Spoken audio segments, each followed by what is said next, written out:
के छ तिम्रो हालखबर तिमी खेलेर आएको हो तालको पानी एकदम ब्लू कलरको छ वेदर अलिकति बिग्रिएको छ त्यो पानी एकदम परिरहेको छ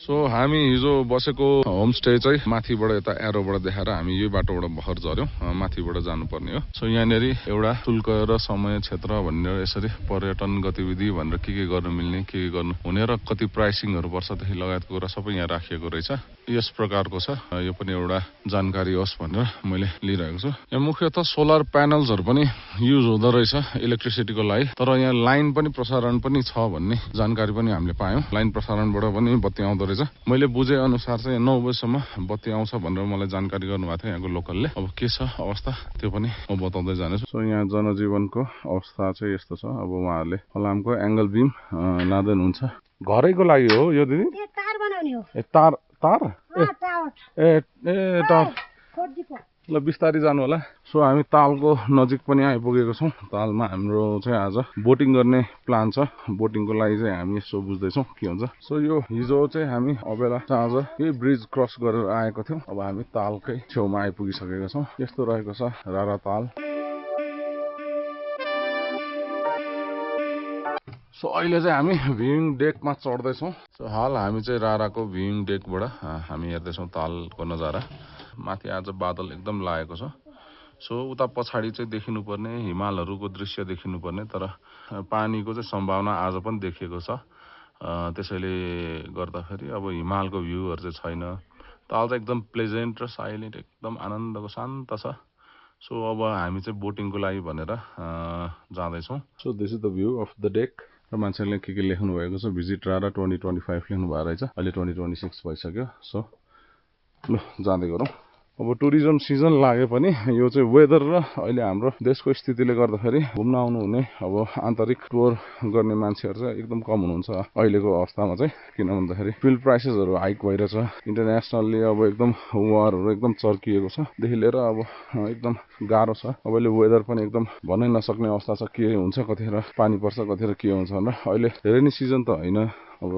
रेन त स्टप हुनुपर्ने हो तर रेनको अहिले पनि टुङ्गो नभएकोले गर्दाखेरि पानी परिरहेको छ हिजो आउँदा हामी पनि पानीमै पर्यौं पानीले भेट्यो हामीलाई अझौ जाँदै गरौँ एकदम शान्त पात हुँदै रमणीय लाग्दैछ if you guys are wondering Rara ताल कसरी बन्यो भन्दाखेरि यसरी यो धाराबाट हैन त्यहाँ माथिबाट मुहान आउँदैछ पानी बगेर सो यस्तै माथि पहाडहरुमा मुहान फुटेको हुन्छ मुहानबाट पानी निस्केको हुन्छ त्यही पानीहरु बगेर आएर यहाँनिर अलिकति यो तल भएकोले गर्दा यहाँ तालमा जमेको सो यसरी बगेर सफा पानी छ मुहानको पानी यसरी गरेर रारा ताल बनेको हो रारामा चाहिँ टोटल 4 वटा ढुङ्गा रहेछ यो पनि एउटा जानकारी दिनुपर्ने कुरा भएको जानकारी दिन छ है सो राराको बोटिङको कुरा गर्दै गर्दाखेरि त्यहाँनेरि बोटिङ भइरहेको रहेछ रारामा यस्तो र्याफ्ट बोटहरुमा बोटिङ हुने गरेको छ रारामा सो अहिले हामी यहाँ बोटिङ स्पटमा आइपुगेका छौं दुईटा र्याफ्ट यहाँ रेडी छ बोटिङको लागि रारा तालको छेउछेउबाट हिँड्दै हामी आएको थियौं सो हामी आएको पोइन्ट चाहिँ यो रहेको छ सो अनि त्यसपछि यहाँको एकदम भ्युइङ पोइन्ट एकदम फेमस भ्युइङ पोइन्ट चाहिँ यो हो स्नो पनि देखिन सकिन्छ किनभने हिजो अलिक पानी परेकोले चिसो भएकोले अलिअलि माथि टपहरुतिर चाहिँ अलिअलि स्नो फल भएको थियो सो अब बोटिङको लागि प्रिपरेसन हामीले लाइफ ज्याकेट लाएर रेडी भइसक्यौं सबैजना बस्न रेडी हुँदैछौं so let's go on the boat have some fun in Rara लेक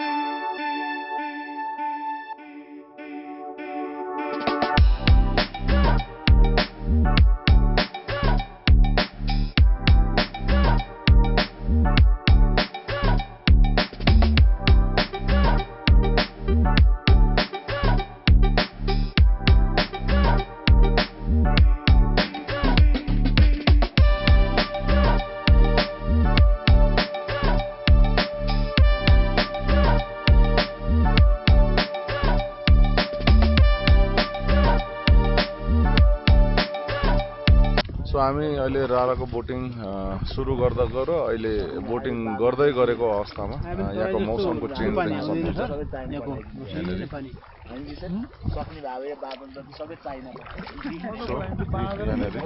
अहिले घाम लागेको छ घाम लागेर सबै आकाश खुल्दै आएको छ पछाडिपट्टि नि हिउँ परेको हिमाल देख्न सकिन्छ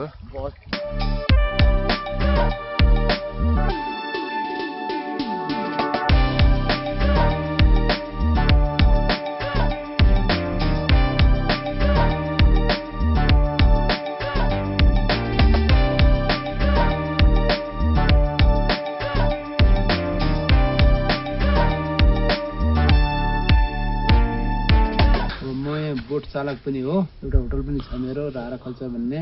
त्यहाँ गएका मान्छेलाई अलि अब बोटिङको लागि पनि सौदी यताउति गर्न सकिन्छ। आउने इच्छुक भए आउनु। हजुर। सो उहाँहरूको चाहिँ अब रारा कल्चरल रिसोर्टमा हामी हिजो बस्यौँ अनि त्यहाँनिर चाहिँ एकदम हस्पिटालिटी पनि एकदम राम्रो छ। बोटिङमा चाहिँ उहाँहरूले नै गराउनुहुन्छ। त्यहाँनिर बस्नुभयो भने उहाँहरूले धेरै सहयोग पनि गर्नुहुन्छ र एक्सपिरियन्स पनि एकदम रमाइलो हुन्छ। भर्खर हामी बोटबाट ओर्लियौँ। यहाँ राराको एक्सपिरियन्स एकदम रमाइलो भयो। मौसम पनि एकदम खुलेर आएको छ। अब हेर्दै जाउँ फेरि के कस्तो दृश्य देखिन्छ। हजुरलाई धेरै धन्यवाद।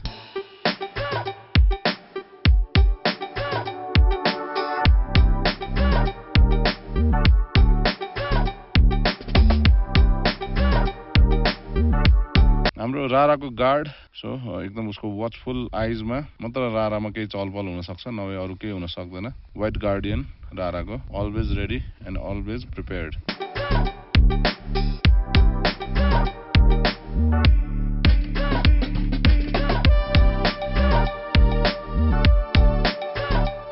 अघि हामीले बोटिङ गर्दै देखेको ठाउँ चाहिँ यही हो। यहाँ चाहिँ पहिला गाउँ थियो र 60 परिवार जति बस्ने गर्दथ्यो भन्ने हामीले यहाँबाट जानकारी पायौँ। हाम्रो बोटिङ गराउँदै गर्नुभएको दाइले हामीलाई यहाँ सूचना दिनुभयो। यो 32 सालमा यहाँनिर राजा महेन्द्रले यो ठाउँको गाउँलाई विस्थापित गरेर तल कोरपुरमा सार्नु भएको रहेछ। सबै परिवारलाई जग्गा जमिन दिएर त्यहाँ सेटलमेन्ट गराउनु भएको रहेछ। सो अहिले चाहिँ रारा निकुञ्जमा नेचरलाई प्रिजर्भ गर्ने काम भएको छ। त्यही भएर पनि यति रमणीय छ, यति राम्रो ठाउँ छ। मान्छेहरू एकदम इच्छा लाग्छ यो ठाउँमा आउनलाई। हामी पनि आइपुगेको छौँ। तपाईँहरू पनि कुनै दिन भिजिट गर्दै हुनुहुन्छ भने यो कुराहरू नछुटाउनु होला। सो तपाईँहरू रारा आउँदै हुनुहुन्छ भने चाहिँ गगल्सहरू पनि अवश्य लिएर आउनुहुन्छ होला डेफिनेटली। अनि फोटोहरू खिच्ने बेला लाउनु होला। त्यसपछि चाहिँ गगल्स खोलेरै भिजुअल्सहरू इन्जोय गर्नु होला। बिकज अब गगल्स मैले मेरो त्यो पावरवाला लगाएको एकदम डार्क, एकदम कस्तो राम्रो देखि नै रहेको थिएन। त्यो मैले चस्मा निकालेर अलिअलि धमिलो देखिन्छ, तर त्यही पनि नेचुरल भ्यू चाहिँ एकदम राम्रो देखिरहेछ। अहिले लो लाइटिङ कन्डिसनै भनौँ, किनभने घाम राम्रोसँग खुलेको छैन। त्यस कारणले रारा आउँदै गर्नुहुँदा गगल्स खोलेर नेचर हेर्नु होला र त्यही नेचरमा राम्रो देखिएको ठाउँहरू, राम्रो देखिएको एङ्गल्सहरूमा गगल्स लगाएर फोटो खिच्नु होला। सो उहाँहरूको रारा कल्चरल रिसोर्टलाई अब बाई बाई। हामीले आज यहाँ 1 डे स्टे एक्सटेन्ड नगर्ने भयो। हामीलाई अलिकति ट्राभल गर्दाखेरि अलिकति अगाडि पुग्दाखेरि हामीलाई धेरै सहज हुने भएकोले गर्दाखेरि हामी चाहिँ हाम्रो बाटो लाग्यौँ। हामीले रारा कल्चरल रिसोर्टबाट चाहिँ बिदा लियौँ। हाम्रो 2 नाइट स्टेको प्लान थियो, तर अब अहिले अलिकति मौसम पनि राम्रो भएन र माथि भ्यू पोइन्टबाट नि राम्रो नदेखिएला भन्ने कुराले गर्दाखेरि अब हामी यहाँनिर स्टे गर्ने हामीले क्यान्सल गऱ्यौँ। यहाँनिरको स्टेमा मैले चाहिँ सुकुटी ट्राई गरेँ च्याङ्राको, एकदम मिठो लाग्यो। अलिकति नोस्टाल्जिक फिलिङ पनि आयो, किनभने मैले सानो बेला खाएको थिएँ च्याङ्रा चाहिँ। च्याङ्राको मासु सेकुवा जस्तो बनाइदिनु भएको थियो मेरो आमाले। सो एकदम मिठो लाग्यो। पुरानो मेमोरीलाई पनि अलिकति जगजगाउने काम पनि भयो राराको स्टेमा। सो अब यति भन्दै अब रारा कल्चरल रिसोर्टलाई चाहिँ गुड बाई भन्दै नेक्स्ट टाइम आउने बाचा गर्दै र राराको तिरैतिरबाट हामी लाग्दैछौँ सल्लेरीतर्फ। हाम्रो साधनले हामीलाई कुरिरहेको छ। सो यो चाहिँ राराको फेमस वेभ हो, जुन चाहिँ आफ्टर 12 रारामा चाहिँ बोटिङ गर्न असम्भव जस्तै हुन्छ। तर अब यो आफ्टर 12 को मात्र भन्दा पनि आज चाहिँ अलिकति वेदर बिग्रिएको छ। पानी एकदम परिरहेको छ। हिजोबाट सुरु भएको रेनी वेदर यसरी छाल हानिरहेको छ। So this is the condition of रारा राइट नाउ। कहीँ केही भिजिबिलिटी छैन। हामी त्यहाँ अघि बोटिङ गरेर गएको त्यो स्पट हो, त्यो पनि सायद देखिँदैन होला, क्यामेराले जस्टिफाई गर्दैन होला।